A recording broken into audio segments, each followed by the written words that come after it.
C'est une technologie dont on attendait beaucoup il y a quelques années, mais a-t-elle vraiment tenu ses promesses? La technologie, c'est l'impression 3D, l'impression en 3 dimensions. Alors, a-t-elle vraiment permis de révolutionner certains process industriels comme on l'espérait?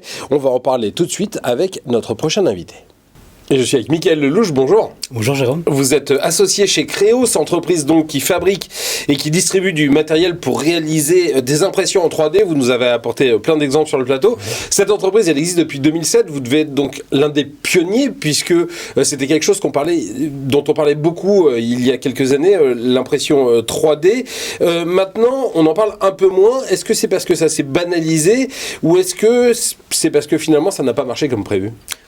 Disons qu'il y a une bulle à un moment donné, une effervescence dans les années 2014-2015, où tout le monde parlait 3D, dans les médias on en parlait beaucoup, et puis ça s'est un petit peu tassé, mais les utilisations sont de plus en plus courantes, ça s'est démocratisé, les technologies sont mûres, matures, et on a aujourd'hui un portfolio de technologies, de matériaux qui permettent vraiment de répondre de manière très concrète aux demandes de nos utilisateurs. Alors, les machines, vous les fabriquez, vous les distribuez ? On les distribue. Ouais. On les distribue, on a un portfolio de différents grands acteurs, fabricants de ce type de technologie, que ce soit de HP pour les pièces plastiques, PA12, PA11.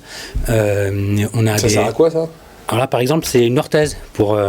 D'accord. Voilà. Ah oui, d'accord, ok.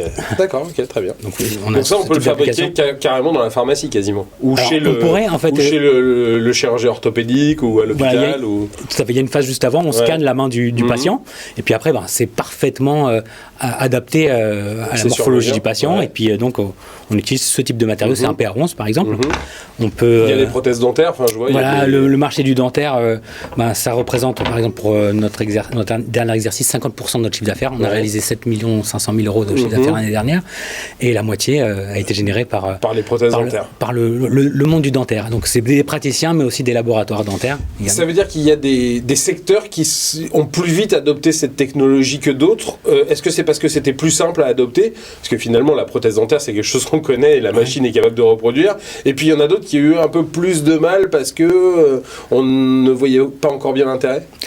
Disons que par exemple le marché du dentaire ou de la joaillerie, par exemple, sont des métiers qui sont très proches déjà et qui utilisent les mêmes process, et le fait qu'il y ait des outils très performants pour la numérisation 3D et l'impression 3D ou l'usinage, on va dire, ça a permis de leur mettre entre les mains des outils ultra performants, et aujourd'hui c'est devenu logique d'utiliser ce qu'on appelle la CFAO.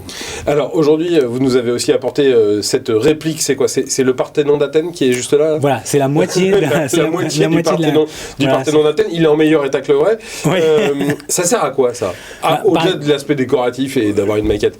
Par exemple, j'ai ramené cet exemple-là parce que c'est un de nos clients qui est prestataire de service, qui produit des pièces, la société DL Additive, qui a répondu à une demande d'un particulier passionné d'art et d'architecture antique qui souhaitait avoir sa réplique du Parthénon. Donc la vraie maquette est chez le passionné, on va dire. Et ça, c'est la réplique de la maquette. Exactement. Donc là, c'est juste à titre décoratif. Il y a quelques années, on disait qu'on allait pouvoir créer des morceaux de pont, des morceaux de route, des gigantesques pièces en impression 3D, voire des maisons.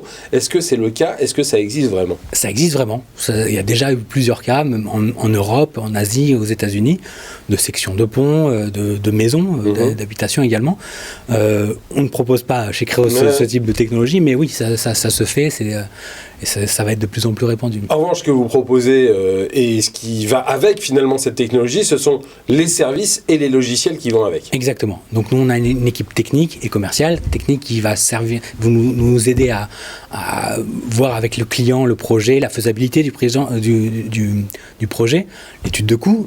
Et puis, je vous donne un exemple, cette pièce-là, il y a une étude de faisabilité auparavant, mais cette pièce, auparavant, était fabriquée en usinage avec un assemblage de 8 pièces usinées en métal. L'apport de l'impression 3D, c'est la réduction déjà en termes de géométrie, quelque chose qui pèse beaucoup moins. On est à 95% d'économie en poids et 93% d'économie en matière et en prix. Une pièce comme ça coûtait... Parce qu'il n'y a pas besoin de la faire venir. Exactement, il n'y a pas d'assemblage. Là, c'est pour de la répartition des fluides. D'accord. Donc, et cette pièce-là a été fabriquée en 8 pièces avec la visserie et autres, donc pas d'assemblage, une pièce beaucoup plus économique. Et donc sur une pièce, c'est déjà très économique, mais imaginez sur 1000 pièces, 10 000 pièces, là, ça a un vrai apport. Et ben voilà, l'impression 3D qui est devenue une réalité, qui a été adoptée dans plein de secteurs industriels. Merci beaucoup d'être venu nous raconter tout ça. Ça s'appelle Créos, vous distribuez donc les machines qui permettent de faire ça. Michael Lelouch, merci d'être venu aujourd'hui sur le plateau. Restez avec nous dans Demain Entreprendre. Tout de suite, on reçoit un nouvel invité.